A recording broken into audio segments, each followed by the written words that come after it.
Halo, selamat pagi pemirsa. Apa kabar Anda hari ini? Senang sekali kami dapat menjumpai Anda dalam berita Papua hari ini. Saya Yunirum Barar bersama tim redaksi telah menyiapkan sejumlah berita menarik dan aktual untuk Anda. Berikut 3 berita utama.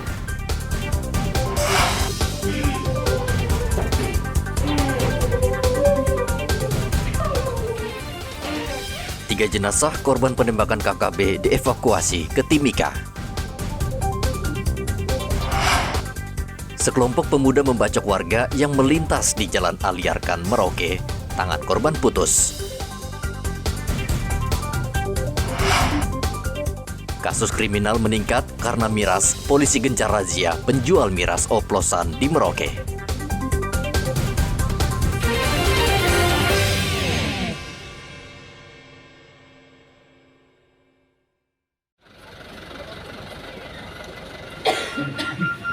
Tiga jenazah korban KKB Ahad kemarin dievakuasi ke RSUD Timika. Mereka merupakan korban kekejaman KKB Kabupaten Duga. Mereka ditembak di Komplek Yosoma Jalan Batas Batu, Kabupaten Duga. Aparat sempat terlibat kontak tembak dengan anggota KKB ketika tiba di lokasi untuk mengevakuasi ketiga jenazah. Kontak tembak berlangsung cukup lama.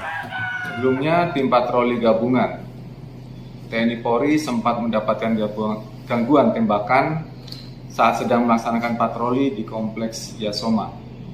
Tim patroli mendapatkan laporan bahwa terdapat 3 orang warga sipil sedang berpergian dari Batas Batu menuju kota. Ketiga warga sipil yang tewas berasal dari Tanah Merah, Merauke, seorang dari Serui, dan satu lagi berasal dari Pulau Sumatera. 2 korban diantaranya pegawai negeri sipil di Kabupaten Duga. Dari Timika, ketiga jenazah diterbangkan ke kampung halaman masing-masing. Hingga saat ini aparat gabungan masih disiagakan di lokasi pembunuhan untuk mengantisipasi serangan KKB. Dari Mimika, Papua Tengah, Igobat Momolen melaporkan. Aksi brutal terjadi di Merauke, Papua Selatan saat warga sedang merayakan HUT kemerdekaan. Sekelompok orang tak dikenal menganiaya remaja berusia 19 tahun, Ananias Adobe, hingga luka parah. Korban saat kejadian pulang dengan mengendarai sepeda motor melintas di Jalan Aliarkan. Saat itu segerombolan anak muda berkumpul sambil memegang parang. Tidak diketahui pasti apa penyebabnya. Mereka tiba-tiba menyerang dan mengayunkan parang hingga tangan kanan korban putus. Melihat kondisi korban, para pelaku panik dan langsung melarikan diri. Kapolres Merauke AKBP Sandi Sultan mengatakan seluruh pelaku sudah diketahui identitasnya dan saat ini masih diburu. Diawali dari kegiatan mereka menonton atau menyaksikan atau datang ke pameran di kapsul waktu. Kemudian pelaku ini berpulang itu kurang lebih jam 10 karena memang jam 10 saya perintahkan supaya acara itu sudah selesai. Mereka pulang dari tempat acara berbondong-bondong ya. Kemudian sesampainya di Tugu ya, mungkin ada yang dia lakukan ini kondisinya sudah tidak sadar juga.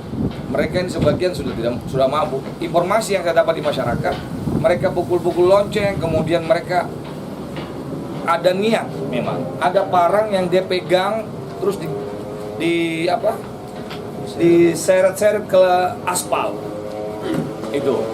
Nah, kebetulan korban lewat yang mana tidak tahu persoalan dan bagaimana tiba-tiba dihajar. Nah, berakibat putus tangan kanannya. Kapolres meminta keluarga pelaku menyerahkan mereka ke polisi. Jika tidak, ia akan mengambil langkah tegas dan menangkap mereka. Sementara korban saat ini masih dirawat di RSUD Merauke. Muhammad Ridwan melaporkan dari Merauke, Papua Selatan.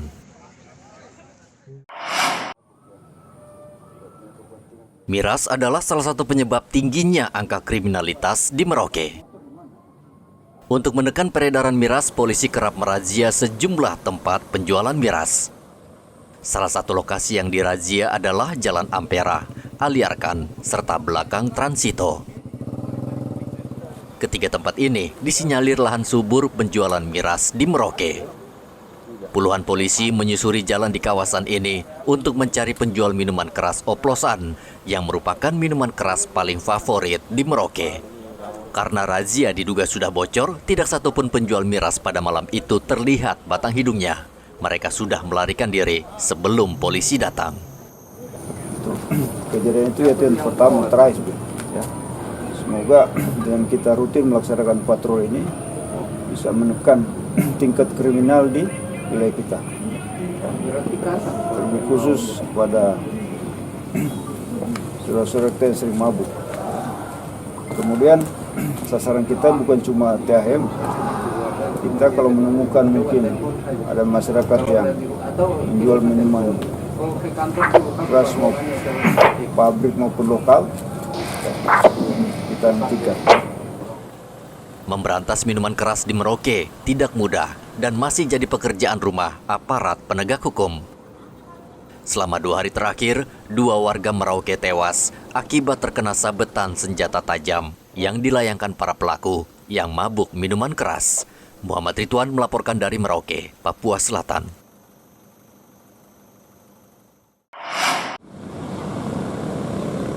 Tindak kriminalitas di Merauke saat ini cukup mengkhawatirkan dan meresahkan masyarakat. Polres Merauke bersama TNI sejauh ini berusaha menindak para pelaku dan memproses secara hukum. Namun aparat menyatakan tidak mungkin menanggulangi kejahatan di Merauke hingga tuntas. Kapolres Merauke AKBP Sandi Sultan meminta warga Merauke ikut menjaga ketertiban dengan melaksanakan pengamanan swakarsa di lingkungan masing-masing, serta melapor ke polisi bila terjadi tindak kriminal atau gangguan di wilayahnya. Kalau mengenai himbauan ini memang cukup panjang ya yang perlu saya sampaikan. Yang pertama itu kita harus dalam pencegahan. Tindakan kepolisian, semuanya anggota kepolisian, saya sudah perintahkan dari jajaran Polsek dan Polres agar melakukan kegiatan-kegiatan patroli dan satuan Bimas serta Intel. Melakukan penggalangan dan bimastral ya itu di masyarakat. Karena kondisi yang aman ini memang perjuangkan itu atau mempertahankan itu sulit ya daripada merebut. Jadi saya sebagai Kapolres ini berusaha untuk mempertahankan. Salah satu tindakan kita itu adalah melakukan kegiatan patroli satu, kemudian memberikan penyampaian kepada masyarakat bahwa masyarakat bisa menjadi polisi dirinya sendiri. Dengan cara seperti apa? Mendirikan pos kamling di wilayahnya masing-masing. Dalam 2 tahun ini kan sudah kita lakukan 2 kali ya kegiatan pos kamling. Bahkan kita lombakan ya itu. Kemudian yang ketiga terkait dengan peran Polri di Kabupaten Merauke ini tidak bisa berjalan dengan maksimal tanpa ada dukungan masyarakat. Kapolres Merauke juga meminta pemerintah kabupaten aktif dan peka terhadap situasi di Merauke. Saat ini, polisi dan tentara rutin berpatroli di seluruh kawasan Merauke, bahkan hingga ke kampung-kampung untuk memberikan rasa aman bagi masyarakat. Muhammad Ridwan melaporkan dari Merauke, Papua Selatan.